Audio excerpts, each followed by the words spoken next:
وہ قادر مطلق جو ہر خامی سے پاک ہے، ایک رات اپنے بندے کو مسجد حرام یعنی خانہ کعبہ سے مسجد اقصی یعنی بیت المقدس تک، جس کے چاروں طرف ہم نے برکتیں رکھی ہیں، لے گیا تاکہ ہم اسے اپنی قدرت کی نشانیاں دکھائیں۔ بے شک وہ سننے والا ہے، دیکھنے والا ہے کہ تمہارے رفیق یعنی ہمارے نبی نہ رستہ بھولے ہیں نہ بھٹکے ہیں، اور نہ یہ خواہش نفس سے کچھ بولتے ہیں۔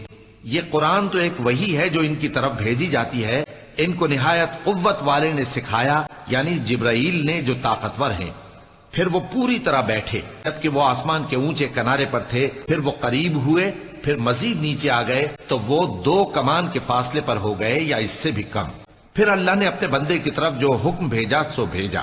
جو کچھ انہوں نے دیکھا ان کے دل نے اس کو جھوٹ نہ جانا۔ کیا جو کچھ وہ دیکھتے ہیں تم اس میں ان سے جھگڑتے ہو؟